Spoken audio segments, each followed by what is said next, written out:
je caricature, mais c'est ce que vous faites, hein, parce que là, votre pierre, en une fois, elle est foutue. Vous faites un trou au milieu. Vous allez le faire sur l'ensemble de la pierre, si vous tournez comme ça. Alors moi, j'ai une critique sur cet arrondi, parce que je l'ai toujours fait comme ça, hein, jusqu'à changer d'avis, parce qu'il y a que les imbéciles qui ne changent pas d'avis. C'est que quand on tourne en rond, en fait, on a justement un geste, vous voyez, qui n'est pas le même. Quand vous êtes là, là ou là, vous ne faites pas la même chose sur la lame. Ça n'a pas le même effet. Une fois vous enlevez du métal comme ça, ou une fois vous en enlevez comme ça, et une fois vous en enlevez comme ça. Donc en fait, vous avez certaines irrégularités sur la lame. Donc en fait, si vous faites en rond, il faut être très, très précis. Il est bancal, le morceau de bois. Je sais pas si c'est la table ou le morceau de bois, donc ça m'énerve. On va prendre celui-là. Allez. Celui-là, l'avantage, c'est qu'on a le cuir à côté.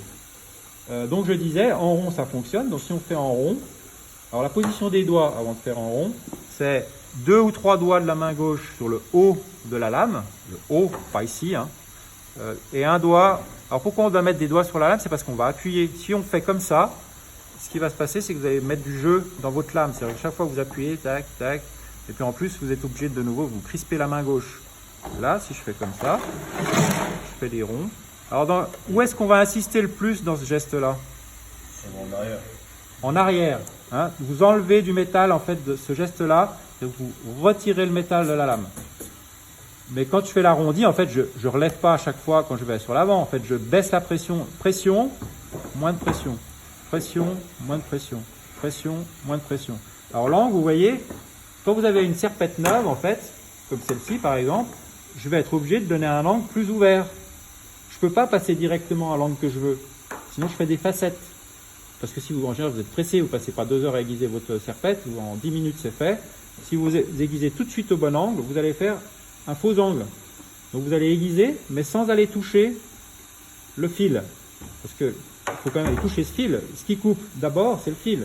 Après, le tranchant, le fil, c'est ce qui va pénétrer dans les cellules. Et après, le tranchant, c'est l'angle que vous avez derrière qui va permettre la continuité, que la force que vous mettez dedans est plus faible. Donc le but de votre aiguisage, parce que là vous êtes en train de dire mais je vais faire comment pour savoir quel angle? Ben, c'est très simple à savoir en fait. Vous prenez votre serpette, il y a plusieurs critères. Premier critère, ils sont visuels, c'est-à-dire quand vous aiguisez, alors moi je fais en tirant comme ça, donc je vais plutôt vous montrer en tirant. Vous allez regarder quand je reviens, normalement il y a du lait justement d'aiguisage sur la pierre et ça forme une espèce de petite vague devant. Donc vous savez que vous êtes au bon angle quand la vague se forme mais qu'elle ne passe pas par-dessus la lame. Donc si je suis trop vertical, le lait d'aiguisage, il n'y en a encore pas assez, donc il faut que j'aiguise un moment. Alors vous remarquez aussi que je me sers de toute la pierre, c'est-à-dire que pour la pointe je vais à gauche, pour le milieu je suis au milieu,